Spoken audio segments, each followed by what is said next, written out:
Iran ने भी अमेरिकी हमले का जवाब दिया है। देखिए यहां पर जिस तरह से ईरानी जहाज नाकेबंदी तोड़ने के चलते उस पर अटैक किया गया, जवाब ईरान की तरफ से दिया गया है। ओमान सागर में यूएस के युद्धपोतों पर ड्रोन दागे गए हैं।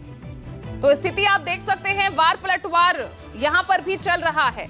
अगर ईरानी जहाज को, मालवाहक जहाज को इस तरह से अपने कब्जे में लिया है, चालक दल को गिरफ्तार कर लिया है यूएस नेवी ने, तो यहां पर ईरान की तरफ से भी पूरा जवाब दिया गया है। दहिया साहब, इस तरह के माहौल में क्या शांति वार्ता संभव हो पाएगी? अगर लास्ट मिनट में किसी के भी कहने पर, चाहे वो दबाव चाइना का हो, ये वार्ता हो पाएगी?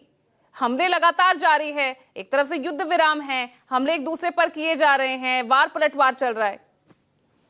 देखो, अभी कल सीज फायर खत्म हो जाएगा और मेरे को नहीं लगता कि कल ये बातचीत हो पाएगी।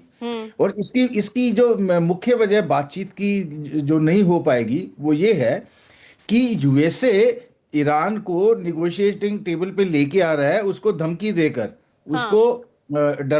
उसको डरा के लेके आना चाहता है कि भाई अगर आप बातचीत करने नहीं आएंगे, आप हमारी डील एक्सेप्ट नहीं करेंगे, तो हम आपके पावर प्लांट और बाकी रिसोर्स इंफ्रास्ट्रक्चर को आप नुकसान पहुंचाएंगे। ये कोई तरीका नहीं होता।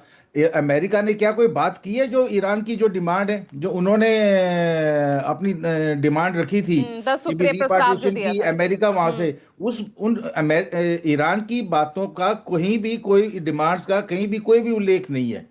तो ये तो एक तरफा बातचीत होगी। आप किसी को धमका के, डरा के उसको आप टेबल पे बिठाना चाहते हैं और फिर बोलो कि जो हम कहेंगे वही होगा।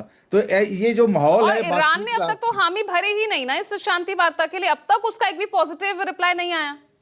डेफिनेटली ईरान की तरफ से अभी तक कोई इसकी तरफ कोई स्टेटमेंट नहीं आया है कि वो बातचीत में शामिल होने के लिए तैयार है। और जहां तक कि मैं स्टेट ऑफ हॉर्मुज पे बताना चाहूंगा, ईरान ने स्टेट ऑफ हॉर्मुज खोल दिया था, लेकिन उसके बाद ईरान ने शर्त रखी कि हमारी जो नाकाबंदी की है, अब सारी दुनिया का व्यापार होगा लेकिन ईरान का व्यापार नहीं होगा।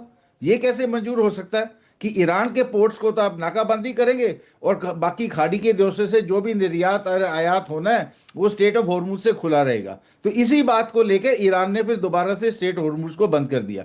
तो ये जो this is known as bullying, कि ईरान को बुली किया जा रहा है, तो ईरान इसके लिए तैयार बिल्कुल भी नहीं है। वो एक सॉवरेन देश है और इस हर एक बात का वो जवाब देगा। जैसा कि अभी आपने तुरंत बताया कि ईरान के पास अभी बहुत ही मिलिट्री काबिलियत है, बहुत ही कैपेबिलिटी है, जो कि वो अमेरिका को अभी जवाब दे रहा है। एक तरफ तो आप बातचीत की बात करते हैं, दूसरी तरफ आप कोई भी ग्राउंड कंसेशन देने को तैयार नहीं है ईरान की डिमांड, जो ईरान की डिमांड है। लेकिन एक और तीसरी जो इंपॉर्टेंट बात है, ये बातचीत जो पाकिस्तान करवा रहा है, ये पाकिस्तान के रोल पे भी बहुत बड़ा सवाल है, क्योंकि बिल्कुल मैं इस पर आगे आऊंगी। और पाकिस्तान एज अ मीडिएटर जो इस वक्त अपनी भूमिका निभा रहा है, वो कितनी दमदार है। दमदार होती तो शायद आज ये सब नहीं होता, समाधान कब का निकल चुका होता। इस बारे में आगे चर्चा करूंगी। इस बीच एक और